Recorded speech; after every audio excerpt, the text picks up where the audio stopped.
आज की डेट हमारे पास है 27 मार्च 2021। आज के लेक्चर में हम अपना यूनिट नंबर 3 को ही थोड़ा कंटिन्यू करेंगे। हालांकि यूनिट नंबर 3 कंप्लीट हो चुका हुआ है, उससे थोड़ा सा आगे बढ़ रहे हैं। ओपन विद फीडबैक, यानी कि फीडबैक देने से क्या एडवांटेज है, क्यों देना चाहिए, उसके बारे में विवेचना या डिस्कशन हम कर रहे होंगे। बुक रामाकांत गैकवर्ड वाली आपको फॉलो करते रहनी है, उसका ही रेफरेंस मैं लेकर चल रहा हूँ। सबसे पहले हम बात करते हैं आइडियल वोल्टेज ट्रांसफर कर्व, यानी कि इनपुट देने पे आपको आउटपुट कैसा मिलेगा, what will be the nature of your output. इस आउटपुट के नेचर को हम डिफाइन करना चाहते हैं। हमने बोला कि जो हमारा गेन है वह गेन एटलीस्ट 10 की पावर 5 के आसपास चल रहा है। 1 वोल्ट देने पे 1 लाख वोल्ट तो नहीं मिलना चाहिए दोस्त, क्योंकि आईसी को सप्लाई आप +15 -15 दे रहे हैं। तो ये हमारे पास ट्रांसफर कर्व मिल जाता है। ये कर्व ये बताता है कि VD यानी कि इनपुट वोल्टेज जो आप दे रहे हो, this is your input difference voltage, जो आप VID भी बोल सकते हो इसको, it can be called as VID, जो माइनस टर्मिनल और प्लस टर्मिनल के बीच का डिफरेंस है। तो उसके हिसाब से आउटपुट मिलना चाहिए था। तो ये जो स्लोप आपको मिल रही है वह स्लोप गेन दिखा रही है। तो आइडियल अगर ड्रॉ करते तो इट विल बी वर्टिकल, थोड़ा सा सीधा बन के आता। मैंने दिखाने के लिए थोड़ा सा इसको एंगल देकर दिखाया हुआ है, but it will B vertical, तुरंत बिना कुछ वोल्टेज के इनफाइनाइट चला जाता है। ये ध्यान रखेंगे, A is almost treated as infinite term, infinite की तरह ही ट्रीट किया जाता है ये। लेकिन कब तक मिलेगा, वो तब तक मिलेगी जब तक कि आपकी सैचुरेशन लिमिट तक आप नहीं पहुंच जाते हो। सैचुरेशन लिमिट कैसे डिफाइन होगी, प्लस VCC, यानी कि +15 वोल्ट वाली जो लिमिट अगर आपने दे रखी है, उससे ज्यादा आउटपुट नहीं मिलेगा। आप 1 वोल्ट दोगे तो भी 15 ही मिलेगा, 2 वोल्ट दोगे तो भी 15 मिलेगा। लेकिन हाँ, अगर आप कुछ माइक्रो वोल्ट्स दोगे तो उतना मिल सकता होगा। लिमिटेड है कि आपका जो आउटपुट है वह इस लाइन पे पड़ रहे। उस लाइन से अगर बाहर गया it will start to saturate, उससे ज्यादा वोल्टेज नहीं मिल रहा है। सेम घटना निगेटिव टर्मिनल के लिए भी होगी, -15 वोल्ट वाली ही लाइन यहाँ पे चलती जाएगी। ये समझिएगा कि ओपेम्प जो है वो भगवान प्रदत्त नहीं है, हमने डिजाइन किया हुआ है, तो इसके अंदर लिमिटेशंस होंगी। Output will never be greater than your saturation voltages of +VCC and -VEE। ये चीज को ध्यान में रखेंगे, बहुत बहुत इंपॉर्टेंट है। रिजल्ट जब निकालते हैं, न्यूमेरिकल सॉल्व करते हैं, तो बच्चे यहाँ पे गलती करते हैं, तो उसको चीज को ध्यान में रखनी पड़ेगी आपको। ठीक है, it will B limited by positive and negative saturation voltages. यहाँ पे लाइन जो लिखी गई उसको भी ध्यान देंगे, मैं येलो से हाईलाइट कर रहा हूँ उसको। द आउटपुट ऑफ ओपेम्प, जो ओपेम्प का आउटपुट है, इज लिमिटेड बाय, कैसे लिमिट होती है, positive and negative saturation voltages, that is +VCC and -V, उससे ज्यादा आउटपुट मिलेगा नहीं। इसके हिसाब से नेक्स्ट टॉपिक चलते हैं कि फ्रीक्वेंसी रिस्पांस क्या होगा। मैं कितना इनपुट दे सकता हूं फ्रीक्वेंसी में और कितना आउटपुट मिल सकती होगी फ्रीक्वेंसी पे।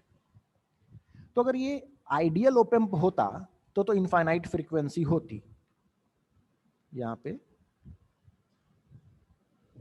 फॉर आइडियल ओपेम्प इट फ्रीक्वेंसी का जो इनपुट होता है वो इनफाइनाइट होता है, या गेन बैंडविड्थ प्रोडक्ट, फ्रीक्वेंसी बोलो या बैंडविड्थ बोलो एक ही चीज है, और गेन से मल्टीप्लाई कर देते तो वो भी इनफाइनाइट, दोनों इनफाइनाइट टर्म्स होता है। A into bandwidth is called as gain bandwidth product. लेकिन प्रैक्टिकल ओपेम्प में ऐसा होता नहीं है। चलो गेन ए इनफाइनाइट है हम मान लेते हैं, लेकिन बैंडविड्थ इनफाइनाइट नहीं जाएगी। क्यों, इसके अंदर में कुछ कैपेसिटर टर्म्स होंगे। हमने ऐसा देखा कि जब भी हम फ्रीक्वेंसी बढ़ा रहे हैं, तो आप देखोगे ग्राफ पे भी आप दिख रहा होगा कि जैसे जैसे फ्रीक्वेंसी की लिमिट बढ़ रही है, गेन की वैल्यू कम होते चली जा रही, gain is reducing. Lower frequency पे, जिसको हम 1 हर्ट्ज से लेकर 10 हर्ट्ज के बीच में बात कर रहे हैं, वहां पे इसकी फ्रीक्वेंसी और गेन जो है वो डेसिबल्स में रिप्रेजेंट करे, तो इट इज 100% के आसपास मिल रहा है, फुल ऑन मिल रहा है आपको। लेकिन जैसे जैसे फ्रीक्वेंसी बढ़ते जा रही है, इसका गेन कम होता है। देखिए 1 किलो हर्ट्ज तक आते आते ये 60% ही रह गया हुआ है, और 1 मेगा हर्ट्ज पे फ्रीक्वेंसी देने पे इसकी तो आउटपुट 0 हो गई है पूरी की पूरी। तो जो ग्राफ हमने ड्रॉ कर रखा हुआ है, इसको कहते हैं frequency response of a practical op amp. तो हमने क्या देखा, फ्रीक्वेंसी बढ़ने के साथ साथ गेन में कमी आ रही है। गेन में कमी आ रही है मतलब क्या, आउटपुट नहीं मिल रहा है आपको। आउटपुट नहीं मिल रहा है मतलब क्या, इनपुट तो दे ही रहे हो ना कहीं मेरा इनपुट देने के बावजूद आउटपुट नहीं मिल रहा है। अर्थ यह वो कि आउटपुट कहीं पे शॉर्ट सर्किट हो रही है, वोल्टेज डिप कर रही है। वोल्टेज डिप करने का अर्थ होता है कहीं ना कहीं शॉर्ट सर्किटिंग हुई है। तो ऐसा कौन सा एलिमेंट होता है जो हायर फ्रीक्वेंसी पे अपना रेजिस्टेंस कम कर देता है, it is a capacitor, capacitor का XC जो होता है वो होता है 1/2 पाई FC। तो फ्रीक्वेंसी बढ़ाने के साथ साथ इसकी XC यानी कि जो इम्पिडेंस होती है वो कम होते चली जाएगी और आउटपुट आपको शॉर्टिंग मिल जाएगा। इसलिए स्टेटमेंट्स कुछ लिखे हुए हैं यहाँ पे, देखते हैं फिर डिस्कशन करते हैं। The cause of gain of an op amp to roll off यानी कि कम होने के लिए एट हायर फ्रीक्वेंसी पे गेन गिरने लगती है, रोल ऑफ करने लगती है।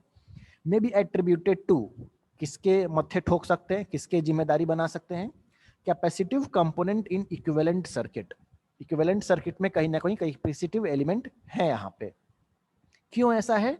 Because reactance decreases as frequency increases. जैसे जैसे फ्रीक्वेंसी बढ़ाएंगे इसकी रिएक्टेंस कम होती जाएगी।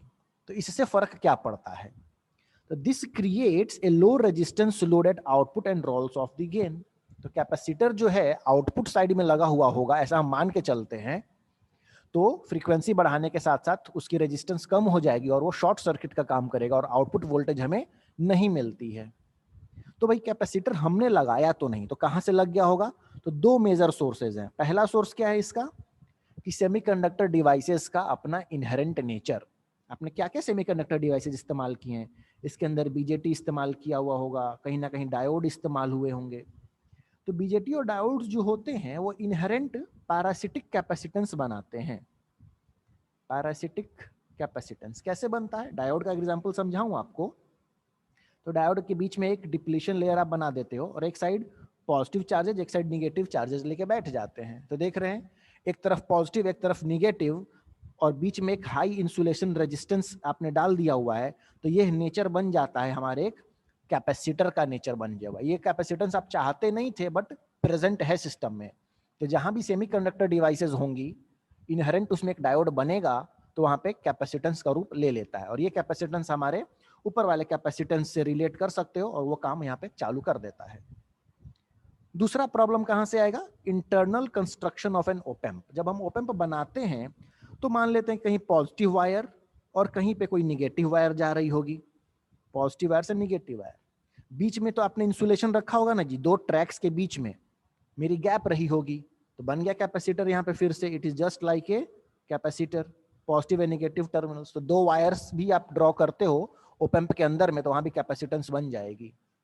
तो इन शॉर्ट ये कहा जा रहा है कि कोई भी सर्किट होगी, कोई भी डिवाइस होगा, इनहेरेंट कैपेसिटेंस होता है और हाई फ्रीक्वेंसी पे वो कैपेसिटर अपनी फ्रीक्वेंसी कम करने लग जाएगा। तो एक ऐसा रिप्रेजेंट आप कर सकते हो इक्विवेलेंट सर्किट में कि इफ दिस इज माय ओपेम्प, यहाँ पे आपकी ओपेम्प की सर्किट अगर बना रहा हूं, एक माइनस टर्मिनल है एक प्लस टर्मिनल है और यहाँ पे आपने प्लस VCC दिया है, एक जगह पे माइनस VEE दिया हुआ है।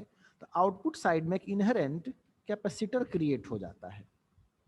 This is minus, sorry this is minus है तो inverting terminal, this is non inverting terminal and this is V output and this is a parasitic capacitance.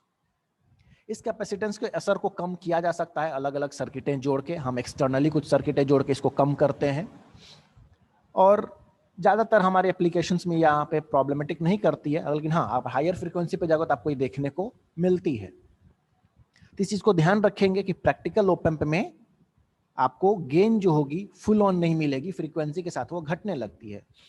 तो जब आप मल्टीप्लाई करके देखोगे इसके गेन को, जो ऊपर वाले साइड में गेन जा रहा है जिसको मैं रेड कलर से A शो कर रहा हूं और राइट हैंड साइड में बैंडविड्थ है जो कि फ्रीक्वेंसी बोली जाती है, तो इन दोनों का प्रोडक्ट जो देखोगे वो कांस्टेंट आता है। किसी भी मोमेंट पे it will be seeming like constant. तो इसको हम बोलते हैं यूनिटी बैंडविड्थ प्रोडक्ट। किसी ओपेम्प के लिए यूनिटी हो जाती है तो that is a good thing और इस 741 आईसीज में it is almost equal to unity, यानी कि गेन इनटू बैंडविड्थ हमेशा आपको 1 ही मिल रही होती है। इस केस में आपके 5 के आसपास ये दिख रही है but it will be followed. बस ये ध्यान रखना है कि फ्रीक्वेंसी बढ़ाएंगे तो गेन कम हो जाएगा, इसको ध्यान में रखते हुए चलना है। नेक्स्ट अब हम आते हैं कि हम ओपेम्प का इस्तेमाल करेंगे कैसे, यूज कैसे करें ओपेम्प का। तो सबसे पहले तो ओपन लूप है हमारे पास में, एक आपके पास सर्किट शो कर दी गई हुई है। ये सर्किट मैंने NPTEL की वेबसाइट से उठाया हुआ है, आप NPTEL फॉलो करेंगे वहां भी आपके लिए हेल्पफुल रहेगा।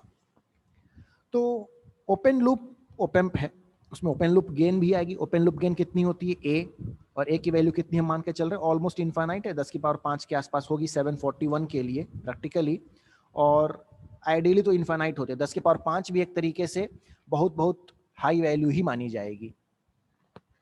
तो यहाँ पे मैंने प्लस वाले टर्मिनल को, देखिए बुक में उन्होंने प्लस ऊपर मेंशन किया हुआ है, माइनस नीचे मेंशन किया हुआ है, तो कोई प्रॉब्लम नहीं है जहां भी टर्मिनल हो।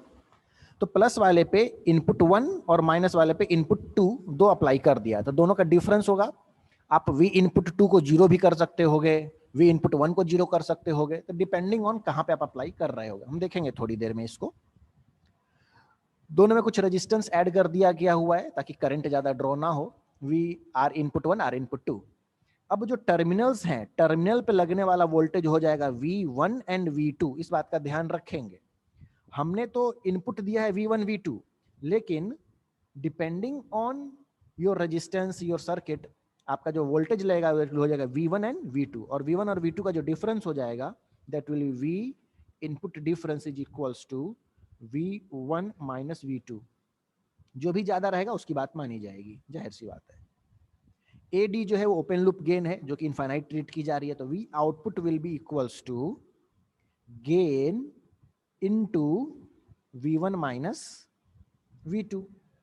अब यहां पे क्या है कि इंटरनल जो रेजिस्टेंस है ओपेम्प का वो बहुत बहुत ज्यादा है, तो उसके सामने ये R इनपुट 1 और R इनपुट 2 जो है वो नेग्लिजिबल माने जाएंगे। तो जो V इनपुट 1 में दे रहा हूं वही V1 की तरह ट्रीट हो जाएगा। I can write A into V input 1 minus V input 2।